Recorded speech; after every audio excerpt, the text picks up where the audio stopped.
No, but maybe you can tell me what you're working on right now when you sit down at the piano. What do you? I haven't even got a piano at the moment because I just lost my. I was borrowing one from a friend, and he just got back from Switzerland, so he's taking it back.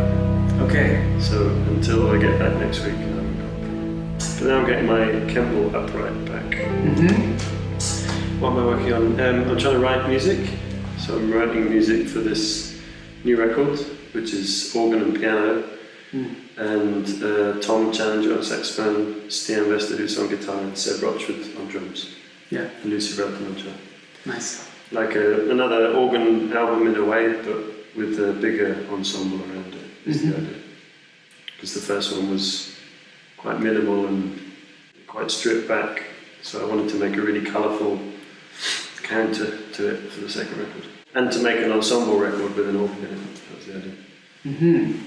But I'm wondering if you write for the organ at the piano, how does it translate? Or do you have the sound so ingrained in you that you can, kind of imagine what you would do on the organ? Or how do you do it, especially when it's like intertwining with piano and organ?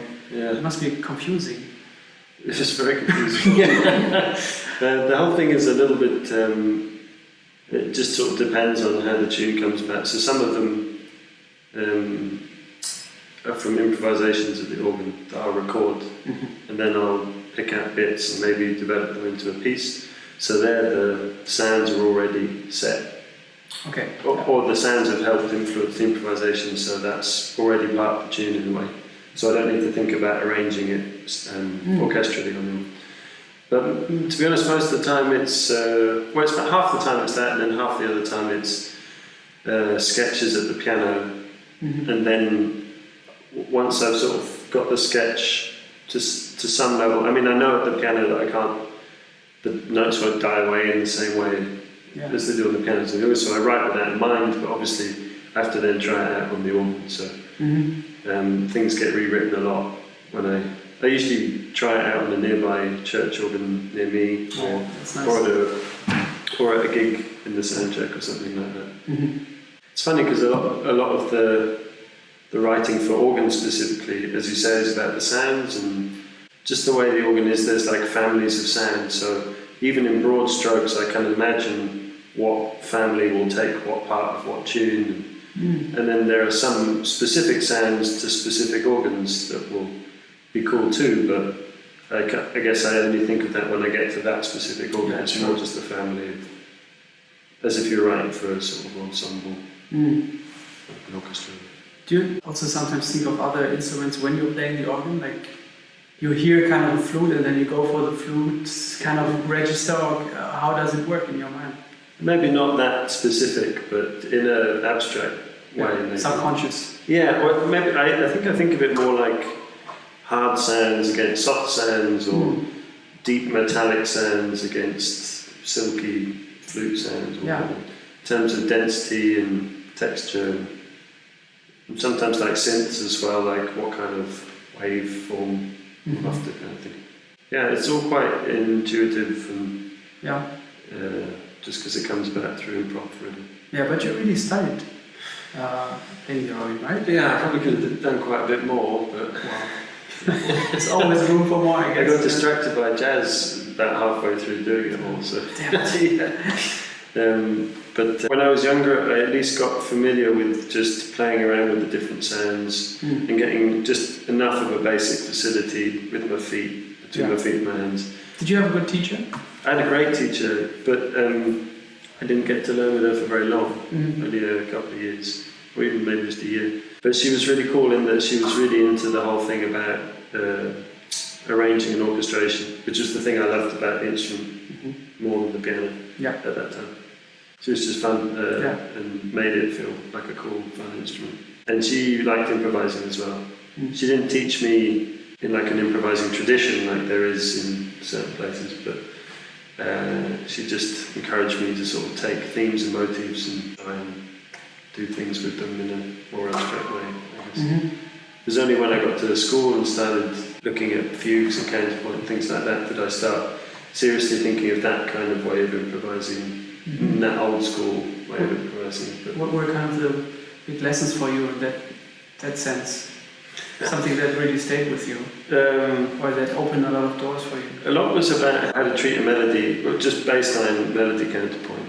So it's not organ specific, it's just in general. But and then from that, how to write really nice melodies that imply harmony without stating it obviously, and then which are easy to, because they imply their own set of harmony, you can then abstract that and put it over different harmony, and that implies its own thing against this thing. Yeah. And the same with bass lines as well. Yeah. How a strong melodic bass line can have its own sort of world, and you can place that against anything else, and gives it autonomy in a way. It can stand on its own, but it can also be supporting something else. Yeah, and I get a lot of that from sort of stumbling my way through Bach and things like that. It's such strong melodic writing. Do you practice Bach a lot, or? It's probably the only classical music that I go back to and. Like what do you? I like the English suites and French suites. Of course, you like the English suites. Of course. I put my Beefeater hats on. Think of the Queen. Cup of tea. Yeah, but I like this just for. I think I remember reading that Bill Evans just sight read loads of Bach for practice. I just remember thinking that was really hip that he just. And I can. There's a recording of him playing Bach. Oh yeah. It's amazing. It sounds beautiful. I mean, it's like an out-of-tune piano, but I think he plays one of the two-part inventions. And he always said, like, I read him saying, maybe you read the same thing, that he said that all the fingers need is like, in those two-part inventions, that's all the fingers. That's all the workout they need. Yeah, there is something that just feels really great about tactile-wise, like, as well. Just it feels like a really nice form of exercise. Yeah. Like they just stretch in all the nice ways, and all the patterns feel really nice under the fingers. If you really know about the notes, though. If I don't know about the notes, then if I'm practicing, I don't know where to put my fingers. But I tend to, when I really get into a piece like that, the fingers do the work themselves after a while, because you really know about the... Just the strength of the line, sort of, you feel it in the... from digit to digit. I remember reading that about Paul Bley. That was quite a big thing about him talking about freedom of the fingers in that book, in that Conversations with Paul Bley. He talks about like that thing of tactile, like letting your hands. I mean, in a way, I guess it's sort of referring to like muscle memory a little bit. I didn't really get that as a negative from it. It was more about like there are patterns and shapes and things that feel good on the piano that are there because they felt good for many, many years on the piano. That's how they've become part of the lexicon of it. And there's a natural fluidity in letting your hands find those shapes. And True. Especially when you're looking at like parallel voicings and things like these, and when you're already starting to sort of think in shapes rather than chords or scales and things like that. That becomes a really nice way of creating unusual content for me, thinking in that way. What feels nice, and especially those sort of weird voicings where you have like like a minor ninth and then a close together middle. It's almost like architecture in some weird way. You've got like an unstable balance that's. You need something stable. It's got like a holding thing in the middle there. Yeah. I like this stuff. Yeah, the minor ninths. It's something. I think I picked that up. Frizzell, I got it. I wanted to say, yeah. He would play something like learn a lot through using that chord that he uses a lot, like bottom to top, like F sharp, D, and G. Yeah. Like that, having the fourth there, obviously on the guitar, but fourth and the sixth. Yeah. So beautiful. And he's voicing for D major 7 as well, or one of them with the C sharp at the bottom and F sharp, A, D.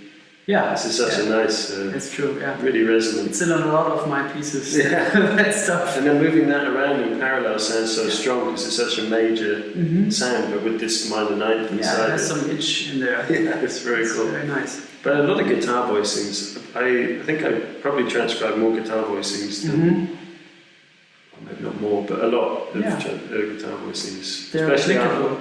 And then trying them with like two hands, but also one hand, and how that feels different. Or seeing how they sound as a line. Yeah, exactly. Melodic line. Was it you who was telling me that at one point your teacher said stop playing chords? Or was it stop playing scales? So I remember you saying that, and I remember thinking that I'd sort of do the same things. I think it was stop playing voicings or something like that. Stop playing arpeggios. Yeah, that's it. He said to me, like, without your arpeggios, you're nothing. It's got like a Jedi. It was rough, but also he said it in a nice way, in like a funny way. Like, without your arpeggios, you're nothing. Laughing, and then it was like, well, maybe he's right. I knew he was right. I kind of relate to that a little bit because voicings is so much part of the language thing for me. Yeah, for me too. They overlap, and then you have two things at once, and you can use them in so many different ways. I always like it if you learn a couple of things at once with, just in your mind to flip that switch. Okay, I learned a new voicing. No, you also learned a new line, and you have the possibility to extend that into various inversions, and that can be an idea for a tune or whatever. Not just one thing. You never just learn one thing. Always learn a couple of things at once. As you said, like making it into a tune, or even when I think you end up doing that naturally anyway. When you find a nice voicing, you like move it around a lot, and then try a different one before it to see how that feels after it, and then you've basically got a tune at the end of that. If you write it down. Yeah, it's true. So voicings. I love them. But we're nothing without it. How would you say your piano playing was changed through playing the organ? What do you think is affecting it, or vice versa? I sort of still think of piano as my first instrument, I guess, just because that's the one I studied on the longest. So I still feel like a little bit of a fraud playing the organ, just because I don't have like a huge, all the rep that most classical organists would know, because it's not even a huge amount of rep either, but like I didn't learn a lot of that stuff. I wanted to just improvise on the organ, so I feel like I've maybe haven't paid my dues quite enough on that respect. But in a way, is it the same thing with piano though? We could have all studied more classical music, and we could have all done more maybe, but we just wanted to improvise in a way, and we do what we have to do in order to get away with it in a way. With a special instrument like the organ that has so much history, in the classical work, we kind of all of a sudden we feel like we have to, honor all that. Maybe if we think about it as the piano. I guess just the piano's got this place in other musics in a way that the organ doesn't. So that's what's also really appealing about it, liberating about it. If you're not playing the normal classical rap of organ music, then immediately you're doing something usually quite radical for that world, which is a really nice position to be in. And it feels like when I write organ music, it feels like a really blank canvas in a way that, especially because I studied the piano for a lot longer than the organ. But the longer I do it, the more I see them as slightly the same thing in a way. They're not the same instrument, obviously, and they do different things. But in terms of my relationship with both of them, it's becoming less separated, and still trying to think of the colour thing and the orchestration thing on the piano in the same way I would with organ, but just acknowledging the different things that I can do with articulation. But do you sometimes miss things when you play the piano, and then you kind of I would like to. It's usually the other way around actually. I usually miss things from the piano and the organ. Okay. Because there are things that you can just sit down and do on a piano that immediately sound very, very pretty and just very florid and nice. And you don't have to flip a lot of switches. No, you don't have to plan it. And then with the wear specific shoes. Exactly.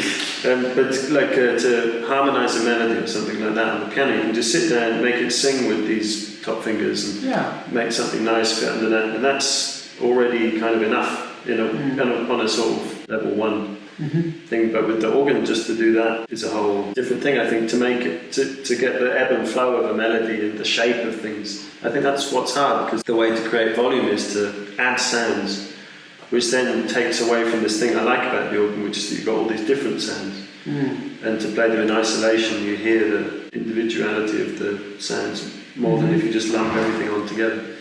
So to get that sort of same singing sense that you get on the piano can be tough. And there are definitely ways to do it, and it becomes, again, more about like voicing and content, which is quite cool. Because then it's just another problem-solving kind of thing of how can I do that? Maybe I can double that octave, or maybe I take that on another sound down here and maybe double the top melody in the top line of the chord on the sort of backing sound, like the Wasserlust or something like that. Then you're orchestrating in like an orchestra way rather than just a piano thing. But that is tough though, and I get it wrong a lot. And especially if I'm doing concerts where I'm improvising, if an idea comes to me really quickly that I could just execute really quickly on the piano, when it's on the organ it sort of gets muddled up with all of this other practical stuff of where's that going to go and how's that going to link with this sound, and it's all on off as well. There's sort of juggling plates a bit more. If you listen to Messiaen deal with those same things and he's improvising on organ, you don't hear any of those problems. It's just that he's so inside his own process and inside the instrument that it seems effortless to him. So it's something I'm aiming for and falling short of at the moment. But doesn't sound like it. Thanks. But it's cool. It's a nice problem. I like that. And also just accepting that the organ can't do some of the same things that the piano does, but it can do other stuff, which is really cool.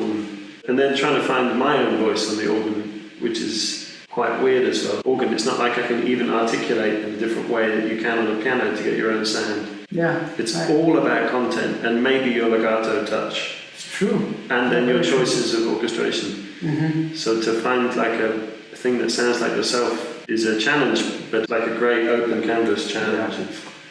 Because the great classical organists sort of do sound like themselves somehow.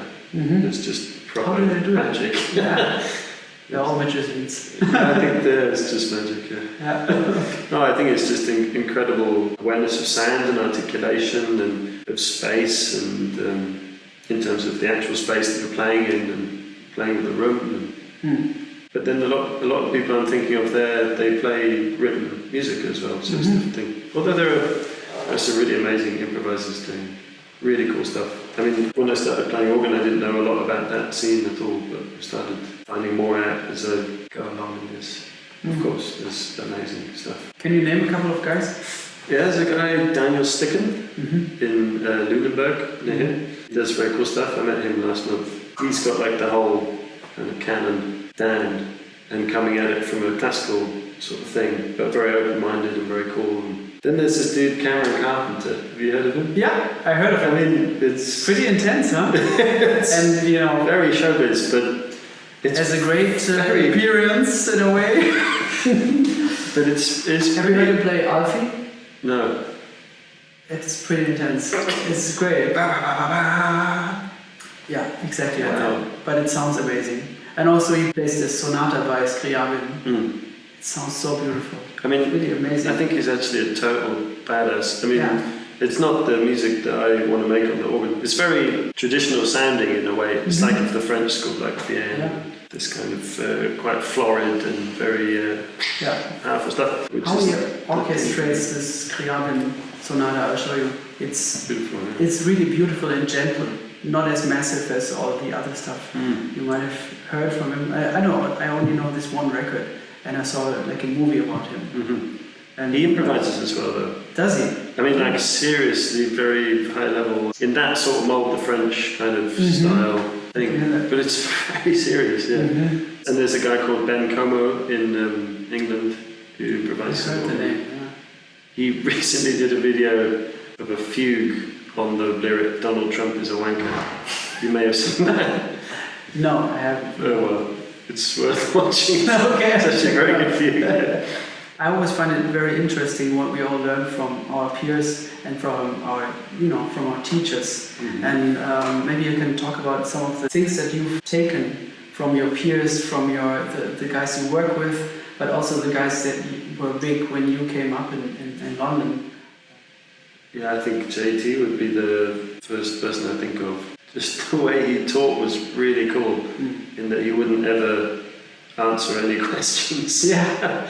He'd like look back at you and maybe ask you another question. I just remember thinking at the time, God, I just wish he'd give me that really lush voicing. And then of course that's totally defying the point. And then I'd work it out for myself and it'd be much And you will find something else. Yeah, exactly. Yeah. Find a thing. And That's what he wanted, right? yeah, of course. Yeah, he's a master. And I remember thinking at the time, because I just watched that Bill Evans teaching film, where he says, "Don't teach content." Mm-hmm. It's good to like explore process. Messiaen was the same. He was like, come up with your own devices and your own language, but I can teach you how to maybe use those and construct them together. Or we can look at architecture of form and look at the way other people use those things, but I'm not going to just teach you the words of things. Yeah, that's also the interesting process, like to find the content that you like, not somebody giving it to you, but from the records that you like or the concepts, and then finding the way how to treat it or how to put it together yourself. And then the other thing at JT was that he embodied this thing of risk and just being present and being human and being vulnerable, but not in a negative weak or a weak way or anything like that, just being like honest. That's what I'm looking for. Yeah. Accepting who you are. Yeah, and accepting what happens. And I remember seeing this gig, it must have been a few months before he died. It was like quite a stressful scenario before the gig, I think, because I think Pablo was late or something like that. And no time to sound check, playing this big washy church and stuff. And they started playing one of JT's tunes, I think it was in Cologne. Mm-hmm. And Pablo got lost within a few hours just because it was all completely chaotic, the whole preparation of getting there and stuff. I remember with Martin France there as well, who's amazing and but super complex and like JT as well, like just throws, is really creative and like mischievous, but in all the best ways, and wants stuff to happen. And neither JT or Marv particularly sort of helped him out or like simplified anything so they could like touch base and then get back on it again. They were just like, I think I almost saw JT's eyes light up when it started happening, like he was excited. Yeah, and then they were sort of nearly in the same place just for a little bit, and then it like locked again. Musically, it was sort of somehow just landed in some unknown way, but just through like listening and you know what I mean? Yeah. And like hearing how phrases end together and stuff. Got back in, and it was totally magic. It was like a real proper moment of. I just never had anything like it either. It was, and just seeing how up for that JT was really cool. I was like, man, not many people are willing to like jump into the abyss like that. And also, I remember seeing him play a duet with Charlie Hayden, which was one of the most beautiful things I've ever heard. I only know the record. It was just at this awards ceremony when I was really young. They played this tune and. I think they just ended off going into something free and just hearing how the tune just broke and how obviously up for it Charlie Hayden was as well.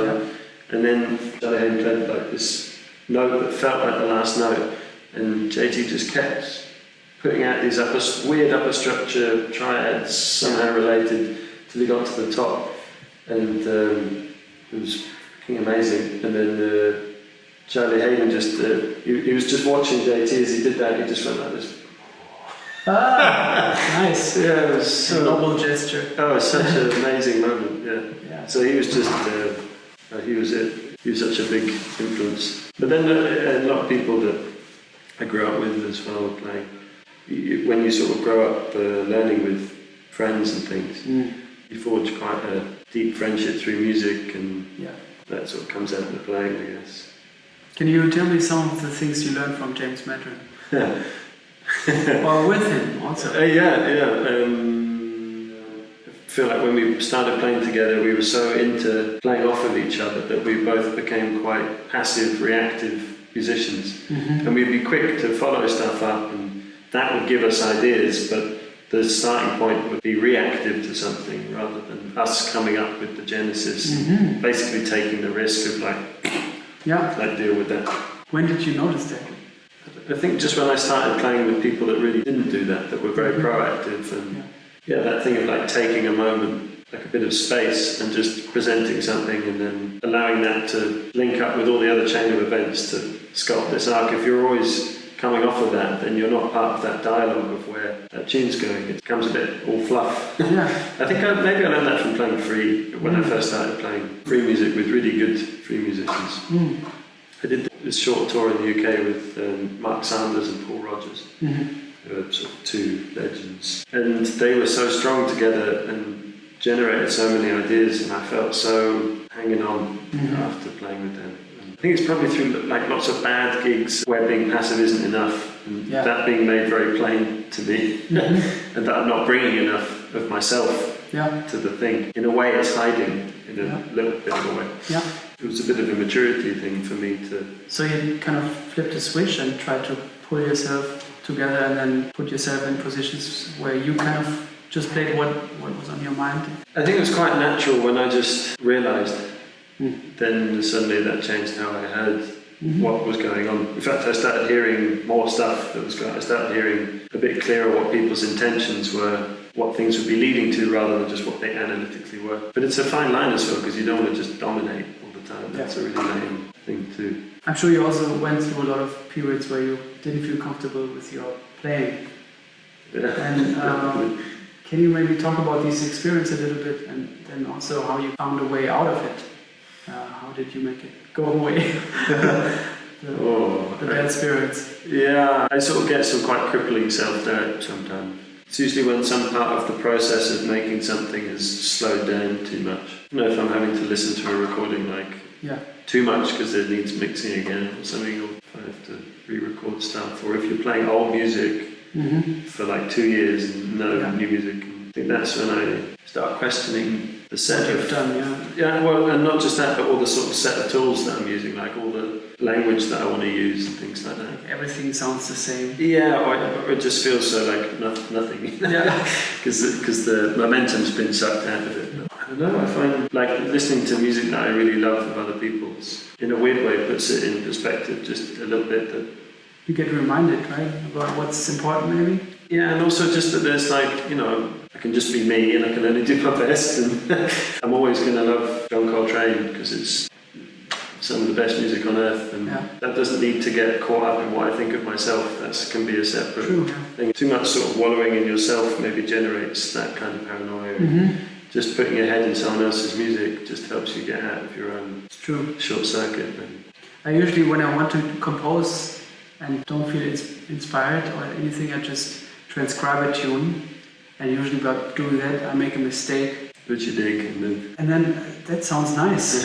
And you follow that mistake and it becomes something new. I think that's maybe connected to that. You know, you actually want to do another thing, but you kind of feel you won't succeed or you won't be good at it, so you pull yourself together and jump into another thing. And that gets you somewhere else, and then you're jumping off the point. Yeah, and just like moving through the mistake, a lot of good stuff happens. By accident. Yeah, and then if you don't have the judgmental standpoint of listening, any mistake can be an opportunity to find something new. Yeah, which is JT's whole... That's him, right? Yeah, true. Yeah. How did you achieve that your lines are... It's really hard to put into words, but I'm really amazed always by your lines and the fluidity in those lines, that they move places and they're not always going this way or this way. They kind of go like this, and I like that, you know, and I've always found that very fascinating about you. It's only one of the things, but did you work on that, or is it like how you put together, or how did you arrive at that? I really loved listening to lots of Jarrett, and he just has this stream of consciousness way of manipulating bits of language and putting it together in these really abstract and turns of phrases, and I just love how that sort of tumbles out. And then Lee Konitz and Mush, just that train of thought thing, I really like it. I spent like a lot of time feeling sort of paranoid about having enough language, maybe as like a lot of people in music college do. Or like, not paranoid, but wanting to get a lot of that together so I could feel free to do with it what I wanted. And then, of course, in the process of trying to get a lot of that together, I just sort of found my own ways. And then it just happened that the people that I was really checking out then were people that played quite long phrases a lot of the time, and were interested in a lot of chromatic, either side kind of movement and shapes within lines, voicings within lines. I don't know, I just like the clarity of it in a weird way. Even though it's this train of thought thing, I'm talking really about Lee Konitz now. It seems like the way that he spells out those harmonic ideas within the line are very clearly executed. Yeah. Same reason like I love Train, for the same reason. Yeah. Just because it feels like the general harmonic ideas, the sort of patterns and shapes that they're moving through and the things that they refer back to and these things are also clearly expressed. And I love how concise that is. Yeah. But the overall effect often is this long, mellifluous line, which isn't necessarily concise for the intention, but the way it's executed is, I just like the way it feels they operate on two different things at once. Sometimes I felt like caged in by some of the stuff I played because it was maybe something that I learned how to do. Like those arpeggios that we talked about before, once you started them, you had to finish them in a way, you know what I mean? And I was getting so upset at myself, like, why did I have to finish it because I started it, right?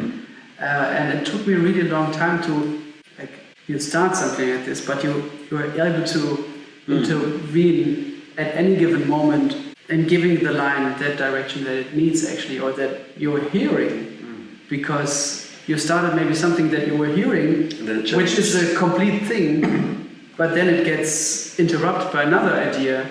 But just because you started that idea, it's not necessary to be executed each time like this, right? So I wanted to be able to go there, and you were someone who, to my ear, it sounded always like you were able to bring those changes in a line, like you weren't really caged in by something that you might have in your fingers or something. I definitely feel caged in sometimes. Yeah. Well, I guess we all do, and other people don't notice or something, I don't know. Or, you know, ourselves, we tend to notice these things way before everybody else. I love those, like hearing Sonny Rollins, the way he plays his lines, because he's using often sort of phrases that you hear again and again, like parts of his language that he's made up. So like in the same way as Messiaen, it's like, it's his shit, so but the way he abstracts it and moves it around is the really fascinating part. But you can hear him change decision halfway through a line or something, or like hear Pete LaRocca's right pattern or something and change it up, or move it like a semiquaver before. I can just hear how his mind is like working so fast. And I really love that, like feels very present, that to be thinking that fast feels like being really in each moment as it happens. But then you get people that do that stuff like Frizzell, but do it with much less notes, much simpler ideas sometimes. Yeah, it's true. But I'm not like that. I'm verbose. I like say 10 words hoping that one of them's the right one. Yeah, right. And I don't, it's just... It's okay. I can't really change it. Yeah. And I really love players that don't do that, because it's so difficult for me to think like that sometimes. Or it feels like such a big leap to take. What's the last thing that you heard that's really inspired you, or just the last thing that really touched you? The Train last album that you didn't want to release, probably. Yeah. There's just one track on that really blew me away, the One Up, One Down. Yeah. I know, hearing that band at that point, that's also hearing it, knowing what it went on to become and where it came from. I listened to that record, and then after I listened to it the first time, I put on the one with Johnny Hartman that they recorded, I think the next day or the day before. It's so cool to get these kind of connections now, like what did they do the day after? It's such a weird, must be such a weird period for him. Why do you think? Conceptually, because he's so in between two really different kind of worlds, like some of these very specific arrangements and some of the kind of modal tear-ups. And then Johnny Hartman, you mean? And then Johnny Hartman, I love it. I really love it. And I think he mentioned that he really admired him and really liked his singing. I think the band sounds amazing on both records, It's just so different. I had this bootleg where McCoy makes it late to the gig. Oh yeah, Showboat. And playing the blues. Chasing the Train. Chasing the Train, that's it. That is savage. Yeah, it's amazing. But also... And just hearing the ballad. With Roy Haynes. Roy Haynes, man. Yeah, but also they play I Want to Talk About You. And there's this one moment where kind of Coltrane accompanies himself. Like he's playing like a melody and then he's playing something below that to kind of accompany himself. Messiaen vibes. Yeah. Beautiful bootleg. Yeah, amazing. I'll tell you something I heard recently that I really liked. It was Robert Stillman's new record. He has a new record? He has a new record. Is it the one with It's not Rose? out yet till January, but it's beautiful. Okay. Yeah. Wow. Was it just He's him such an again? inspiring. It's all him here. Oh, Playing great. drums. Oh, I want to hear it. Piano. Oh, It's such an amazing piece of music. okay. I'm looking forward to hear this. He's a special guy.